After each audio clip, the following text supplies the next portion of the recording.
कोसली से बीजेपी विधायक लक्ष्मण सिंह यादव ने सड़क पर बैठे किसान संगठन से जुड़े लोगों को राजनीतिक दलाल बताते हुए किसान आंदोलन को कांग्रेस का एजेंडा बताया।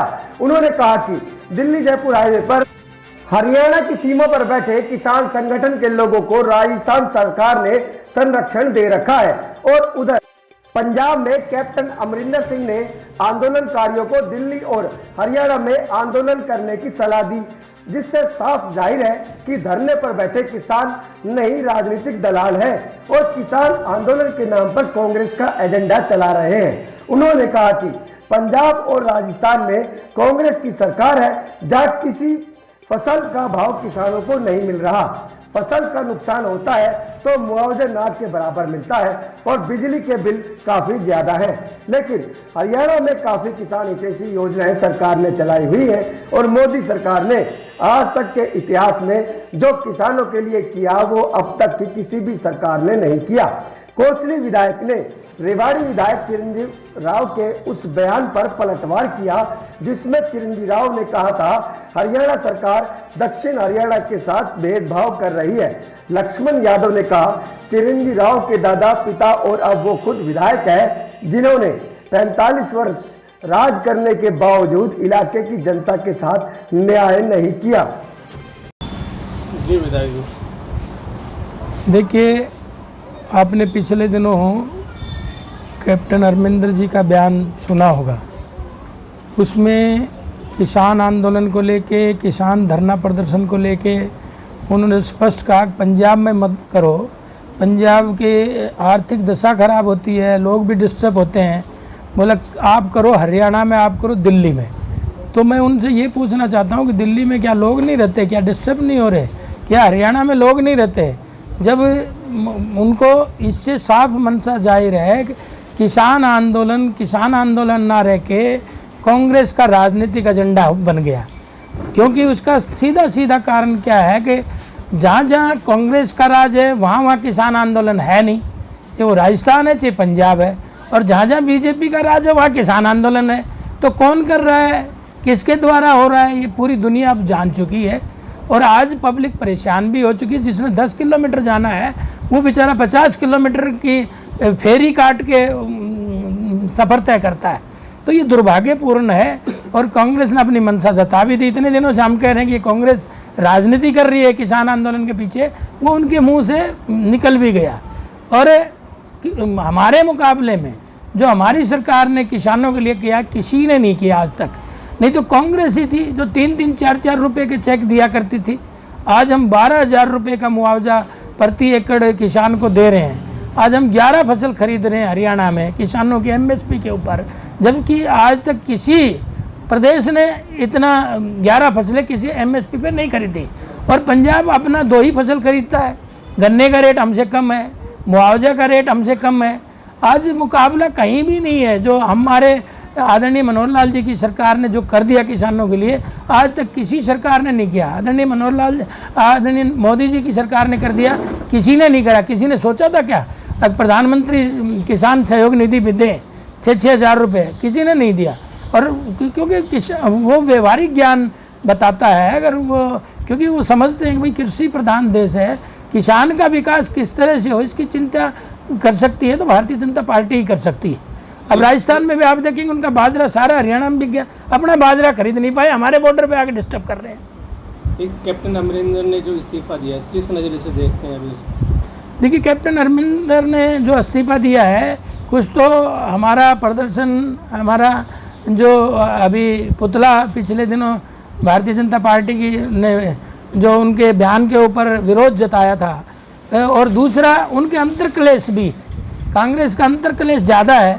और आपने पता है कि कांग्रेस में जहाँ जहाँ भी कांग्रेस खड़ी है उसमें कई कई दल बने हुए हैं, उसी का कारण है ये इस्तीफा देना। तो एक अभी अपने हरियाणा के मंत्रिमंडल में भी कह रहे हैं कि किसी की छुट्टी होगी और किसी को नए मंत्री बनाएंगे। तो देखिए सरकारों में ये चलता रहता है और ये केंद्रीय नेतृत्व तय करता है, प्रदेश के नेतृत्व तय करता है किसको मंत्री बनाना है, किसको नहीं बनाना है, कौन कौन काबिल है, कौन कौन नहीं है।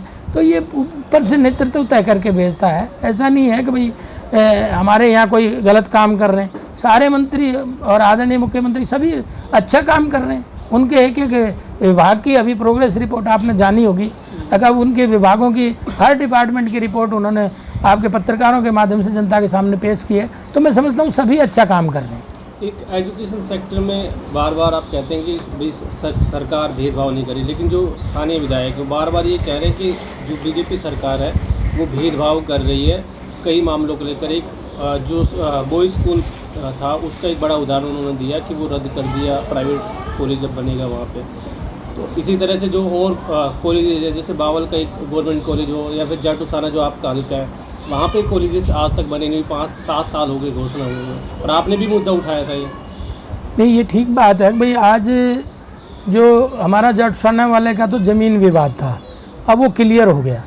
अब जल्दी हम शिलान्यास कर रहे हैं। पहली बात तो मैं आपको ये बता दूं, क्योंकि पहले अरावली में वो ज़मीन थी जो पहले दी थी, लेकिन जब अरावली का ये मैसेज दूर तक गया एम्स कार, तो उसमें हम भी चपेट में आ गए। तो अब पंचायत ने अलग से ज़मीन दे दी, वो एजुकेशन डिपार्टमेंट को हमने ट्रांसफ़र भी करा दी पंचायत से करके। तो वो अब ज़मीन का मामला क्लियर हो गया, जल्दी उस पर काम हम जाटूसाना पे तो शुरू करेंगे। दूसरा जो आप कह रहे हैं स्थानीय विधायक रेवाड़ी से जो विधायक हैं उन्होंने ये कहा है, मैं उनसे एक बार पूछना चाहता हूँ। अब 45 साल इस रेवाड़ी की जनता ने आपको ऊपर विश्वास जताया। 10 साल आदरणीय राव अभय सिंह जी रहे और 25-30 साल कैप्टन अजय सिंह रहे, और अब 2-2.5 साल से आपके पोते हैं। तो 45 साल रेवाड़ी की जब आपने नेतृत्व दे दिया, तब आप लोगों के साथ न्याय नहीं कर सकते, तो मैं समझता हूँ ये तो खिसक्यानी बिल्ली खम्बा नोचे है। इसका तो साफ सा ये उदाहरण है। और दूसरा ये है कि भाई कॉलेज तो बनेगा ही बनेगा, मुख्यमंत्री ने डिक्लेयर करा है कॉलेज तो हम बनवाएंगे, और बच्चों को तो कॉलेज चाहिए, वो प्राइवेट बनेगा या गवर्नमेंट बनेगा। हम तो चाहते हैं गवर्नमेंट का बने, लेकिन क्या टेक्निकल बात आई है वो तो कल परसों की बात है, उसको हम क्लियर करके उस पर बयान दें तो अच्छा है। अभी एक था कार्यक्रम जिसमें आदरणीय शिक्षा मंत्री जी आए थे, तो उन्होंने अभी हमारी सीट बढ़ी कोसली कॉलेज में। तो पहले 120 सीट थी, 2000 तक फार्म आते थे बीए की क्लासेस में, तो 120 सीटों से गुजारा नहीं होता। एक यूनिट हमारे इसी सप्ताह में ही बढ़ी है, तो 60 बच्चों का और इससे भला होगा। तो धीरे धीरे हमने पीजी क्लासेस की भी डिमांड रखी है और तीसरी मंजिल की भी डिमांड रखी है। तो ऐसा नहीं है, हम एजुकेशन के क्षेत्र में बहुत काम कर रहे हैं, और कभी भी इससे पूर्व की सरकारों ने इतने कॉलेज नहीं खोले जो हमारी सरकार ने खोले। एक अभी किसान आंदोलन की हम जब बात कर रहे हैं, तो आपको लगता है ना कि राजस्थान में कांग्रेस की सरकार है, इस कारण से जो हाईवे पे राजस्थान की सीमा में यहाँ किसान बैठे हैं, तो कहीं ना कहीं एक पॉलिटिकल पूरा ही ड्रामा है, उसकी वजह से भी दिक्कतें हो रही है, क्योंकि उसका जो खामियाजा हमें भुगतना पड़ रहा है। अपने बावल के जितने भी लिंक्स रोड है वो सारे डैमेज हो गए हैं, हाईवे पूरी तरह जो कारोबार था पूरा ठप हो गया। तो क्या कारण लग रहा है आपको कि हरियाणा में तो है नहीं, वो राजस्थान में आप कुछ कर भी नहीं पा रहे हैं? देखिए, मैंने तो कहा ही है, कांग्रेस का एजेंडा किसान एजेंडा है। कांग्रेस का राजनीतिक एजेंडा किसान एक भावनात्मक नाम है, किसान एक संवेदनशील नाम है। उस नाम का लाभ लेकर राजनीतिक एजेंडे को फिट करना चाहते हैं, और आपने देखा भी है कि वो अपनी सीमा में बैठे, हमने तो किसान यहाँ बैठने नहीं दिए। और वो कांग्रेस, जब से मैंने पहले बताया कि भाई अपना बाजरा खरीद लो, अपनी दूसरी फसलें खरीद लो, 11 फसल हमारी हरियाणा खरीदती है, आप खरीद के देख लो। आप किसानों को कुछ दे तो रहे नहीं, ऊपर से आपके बिजली के बिल ट्यूबवेलों के कितने आते हैं, हमारे बिजली के बिल देख लो आप, ना के बराबर है, 10 पैसे यूनिट है। तो आज कितना कम हम किसानों को जो कर रहे हैं, राजस्थान हमारे मुकाबले में कहीं नहीं खड़ा। लेकिन क्या है कि वो किसान, कांग्रेस ने बेकार, कांग्रेस का राज है, अब वो किसान है या राजनीतिक दलाल हैं ये पता नहीं।